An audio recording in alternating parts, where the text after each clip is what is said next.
Okay, Assalamualaikum.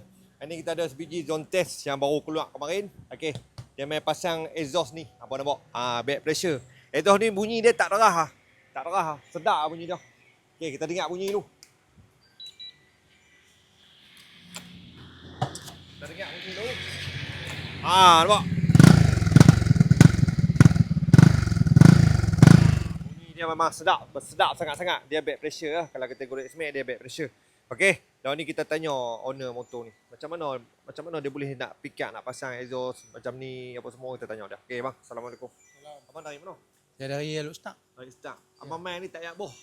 Dah main ikut salang. Tak kena ayat boh. Tak kena ayat Macam boh. mana abang boleh nak pakai exhaust ni? Dia mesti ada cita rasa masing-masing lah. Kita tak mau bunyi bising sangat. Bunyi bising. Lepas tu tengok bentuk dia pun elok, kena dengan motor. Kena dengan motor tu. Macam buat kat dia tu. Macam buat kat dia tu. Kena dengan bentuk dia tu macam buat. Itu ni macam pi buat kat dia pula. Sedangkan bukan untuk dia tapi macam elok. Nampak? Elok. Nampak ada cover, nampak lawa memang sangat-sangat lawa. Okey, yang kedua dia main pasang aksesori kat kita.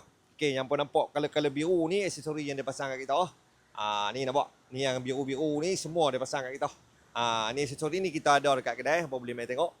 Macam dia nak bertemakan biru, so dia buat biru lah, biru.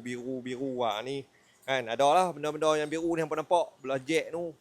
Dia untuk protection kaki punya, tak mau bagi kena jack nampak. Ni bagus lah. Sebab kalau biar lama, sebab kalau kata original dia terjemuh tau. Ni dia pasang protect nampak. Jadi tak kena kaki lah. Dan banyak lagi barang-barang yang kita ada. Okey. Yang ni saja setakat hari ni. Memang hari ni full house walaupun banjir tapi kedai tetap banjir dengan motor-motor customer. Nampak? Banjir. No. Peminat apa boleh mai sini. Kami tutup pukul 6. Okey. Bye-bye.